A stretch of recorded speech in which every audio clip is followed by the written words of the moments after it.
আজকের এই বাটা মাছের ঝোলটা যে এতটাই টেস্টি হয়েছিল বলে বোঝাতে পারবো না। খুবই ভালো হয়েছিল। এইভাবে যদি বেগুন আলু দিয়ে বাটা মাছের ঝাল থাকে তাহলে যারা মাছ খায় না তারাও কিন্তু চেটেপুটে খেয়ে নেবে। দারুণ স্বাদ হয় এই বাটা মাছের ঝোল। তাহলে চলো কিভাবে বানাই দেখি। নমস্কার বন্ধুরা, সবাই কেমন আছো? আশা করছি সবাই খুব ভালো আছে, সুস্থ আছে। আমরাও ভালো আছি। আবারও নিয়ে চলে এলাম একটা নতুন রেসিপি। দেখছি আমি সবাই রেসিপিটা একটু ভালো পছন্দ করছে, তাই আমার ব্লগগুলো কিন্তু আমি শর্টের মাধ্যমে দেই, আর আমার রেসিপিগুলো আমি ভিডিওর মাধ্যমে দিই। যাই হোক, কিছুদিন হলো রেসিপিগুলো দিচ্ছি। যখন আবার দেখবো যে না ব্লগ পুরোটা যখন মানে কোথাও যাবো বা ঘুরতে, তখন নিশ্চয়ই ব্লগ দেব। আর আমি শর্টের মাধ্যমে তো আমি দিচ্ছি সারাদিনে কী করছি না করছি। যাই হোক, কথা বলতে বলতে এখানে মাছগুলো কিন্তু ভালো করে ধুয়ে নুন হলুদ দিয়ে মেখে আমি ভালো করে রেখে দিলাম ঢেকে। এখন দেখো, এটার মধ্যে মিক্সিং জারে নিয়ে নিলাম সর্ষে দানা 2 চামচ। সর্ষে দানাটা শুকনো আমি মিক্সিতে ঘুরিয়ে নিলাম, আর তারপর দিয়ে দিলাম কয়েকটা কাঁচা লঙ্কা, ঝাল অনুসারে যে যতটুকু ঝাল খাবে দিয়ে দিলাম। এখন এটার মধ্যে আমি দিয়ে দেবো কিছুটা জল দিয়ে এটাকে আমি ভালো করে পেস্ট তৈরি করে নেব। এইভাবে যদি পেস্ট করা যায় তাহলে কিন্তু সর্ষে দানা খুব সুন্দর একটা পেস্ট তৈরি হয়, একদম মিহি পেস্ট। দেখতেই পেলে কত সুন্দর মিহি পেস্ট হয়েছে। প্যানটার মধ্যে দিয়ে দিলাম তেল। আমার আগে থেকে তেল দেওয়া ছিল, তাই এটার মধ্যে ভাবলাম রান্নাটা করে ফেলে। এখানে দিয়েছি একটুখানি আদা আর একটা বড় টমেটো। এটার মধ্যে একটুখানি জল দিয়ে এটাকে ভালো করে সুন্দর পেস্ট করে নেব। তারপর এখানে জিরে গুঁড়ো আর হলুদ গুঁড়ো, লঙ্কা গুঁড়ো, এই তিনটেকে একসঙ্গে একটুখানি জল দিয়ে গুলিয়ে রেখে দেব। ওখানে তেল গরম হতে হতে মশলাটা তৈরি করে রেখে দিলাম। এখন তেলটাও গরম হয়ে গেছে, মাছগুলোকে সুন্দর ভালো করে ভেজে নেব। তো বাটা মাছগুলো কিন্তু খেতে বেশ ভালো লাগে, আমার তো খুব ভালো লাগে। আর এই যে এই মিডিয়াম ধরনের বাটাটা আমার বেশ ভালো লাগে, একদম বেশি বড়টাও ভালো লাগে না। যেটা একটু ছোট ছোট বাটা হয় না, এই বাটাটা টেস্টি মানে খুব হয়, টেস্ট খুব হয়। তো কে কে বাটা মাছ খেতে ভালোবাসে অবশ্যই জানিও। আর বাটা মাছে কাটা হয়, হ্যাঁ কাটাওয়ালা মাছ কিন্তু আবার টেস্টি বেশি হয়। তো যাই হোক, কথা বলতে বলতে এখানে মাছগুলো আমার সুন্দর লাল লাল করে ভাজা হয়ে গেলে, একদম বেশি কড়া করেও ভাজবো না, বেশি কিন্তু হালকা করেও ভাজবো না, মিডিয়াম সাইজে ভাজবো। যাই হোক, এখানে দিয়ে দিলাম আবারও একটুখানি তেল। আর এখানে আমি আলুটাকে ডুমডুম করে কেটে রেখে দিয়েছি, সেই আলুটাকে আমি এই তেলের মধ্যে দিয়ে দিলাম। দিয়ে দেব পরিমাণ মতো একটুখানি নুন। আর নুনটা দেওয়ার পর এখন আমি আলুটাকে ভালো করে নাড়াচাড়া করে গ্যাসের আঁচটাকে কম করে দিয়ে আলুটা ভাজাও হবে, সঙ্গে কিন্তু সেদ্ধও হবে। গ্যাসের আঁচটা কম থাকলে হালকা হালকা সুন্দর লাল লাল হয়, তার সঙ্গে সেদ্ধটাও সুন্দর হয়। তো দেখো, ঢাকা দিয়ে দিলাম, কিছুক্ষণ পর উঠিয়ে নিলাম, আবারও নাড়াচাড়া করে আরেকবার ঢাকা দিয়ে দিয়েছিলাম। দুবারে আমার কিন্তু এই আলুটা ভালো সেদ্ধ হয়ে গেছে, কারণ একটু বড় বড় করে কেটেছি, গোল গোল করে, দেখতেই পাচ্ছ। গ্যাসের আঁচটা যেহেতু কম করে দিয়ে ভাজতে হবে, তার মাঝখানেও কিন্তু উঠিয়ে উঠিয়ে নাড়াচাড়া করে নিচ্ছি 2-3 বার করে। আবার একটু ঢাকা দিয়ে দেবো, কারণ সেদ্ধটা একটু কম আছে। যাই হোক, এখন উঠিয়ে নিলাম। তো এখন ভালোভাবে কিন্তু সেদ্ধ হয়ে গেছে। এখন একটুখানি হালকা হালকা হয়েছে, আর একটুখানি লাল লাল করব, সেই জন্য আরেকটু নাড়াচাড়া করে তারপর আলুটাও যখন লাল লাল হয়ে গেছে দিয়ে দিলাম এখানে ডুমো ডুমো করে কেটে রাখা কিছু বেগুন। তো বেগুনগুলোকে দিয়ে দিলাম। বেগুন দেওয়ার পর আর একটুখানি নুন পরিমাণ মতো যতটুকু লাগবে, কারণ আমি আগেও দিয়েছি, সেই হিসাবে আমি কিন্তু নুনটা দিলাম। দেওয়ার পর এখন ভালো করে নাড়াচাড়া করে ভেজে নেব। যেহেতু বেগুন দিয়েছি, এখন ঢাকা দিলে কিন্তু বেগুনটা পুরো গলে যাবে, আর একদম গলে গেলে ভালো লাগবে না। সেই জন্য এখন আমি আর কোনো ঢাকা দেব না, একটু নাড়াচাড়া করে নেব, উল্টিয়ে পাল্টিয়ে বেগুনগুলোকে সুন্দর ভাজা ভাজা করে নেব। বাটা মাছ দিয়ে বেগুন আলুর ঝাল এইভাবে যদি তোমরা না খেয়ে থাকো, অবশ্যই বলছি একবার ট্রাই করে দেখো। আশা করছি তোমাদের খুব ভালো লাগবে, এতটাই ভালো হয়েছে বাচ্চারা চেটেপুটে খেয়েছে। গ্যাসের আঁচটাকে মিডিয়াম করে আমি বেগুনগুলোকে সুন্দর ভেজে নিচ্ছি। তো বেগুনগুলো যখন লাল লাল হয়ে যাবে, ভাজা হয়ে যাবে, তখনই কিন্তু আলু আর বেগুনটাকে আমি নামিয়ে নেব।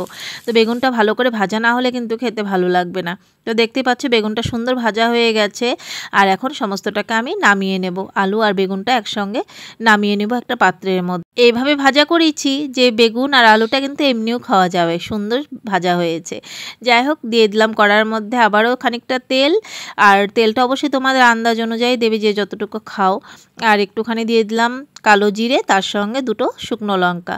এখন এটাকে একটুখানি নাড়াচাড়া করে নিয়ে দিয়ে দেব এটার মধ্যে যে টমেটো আর একটুখানি আদা পেস্ট করে রেখেছিলাম, সেটাকে দিয়ে দেব।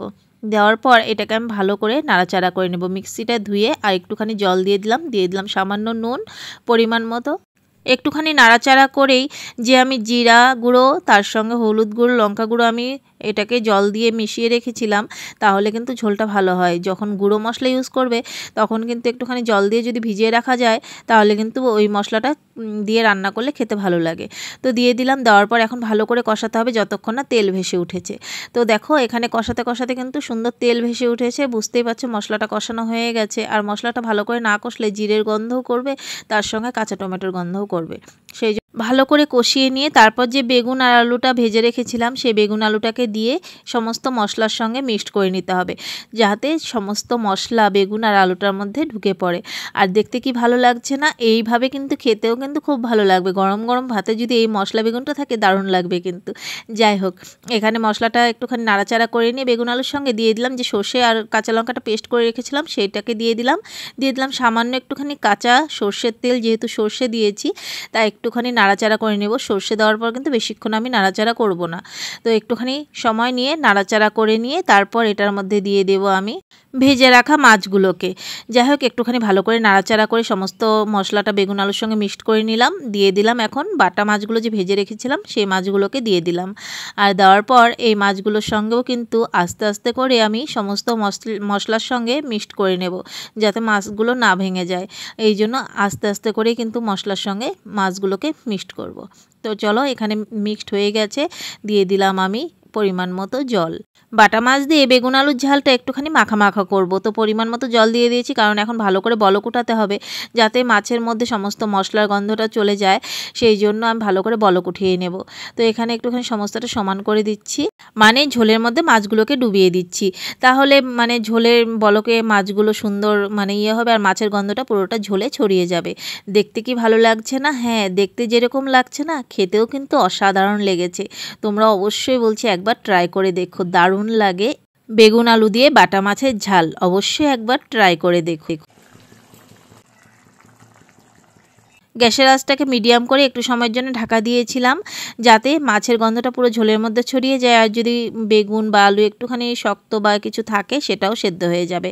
যাই হোক, একটু সময়ের জন্য ঢাকা দিয়েছিলাম, তারপর উঠিয়ে নিলাম, ভালো করে এটাকে বলক করে উঠিয়ে নিচ্ছি, কারণ এটা আমি মাখা মাখা করে নেব। ঝোলটা হয়েই গেছে, এখন লাস্টে নামানোর আগে দিয়ে দিব কিছুটা ধনেপাতা কুচি, যেটাতে স্বাদ আরও দ্বিগুণ করে তুলবে। না দিলেও কিন্তু হবে, কারণ এখন হয়তো অনেক জায়গায় ধনেপাতা পাওয়া যায় না, আবার সব জায়গায় পাওয়াও যায় আজকাল। তো যাই হোক, একটু ধনেপাতা কুচি দিয়ে দিয়েছি। এই গরমে যদি এই বেগুন আলু দিয়ে বাটা মাছের ঝালটা থাকে না, আর কিচ্ছু লাগবে না, এতটাই সুস্বাদু হয় এই বাটা মাছের ঝোল বা ঝাল বলতে পারো।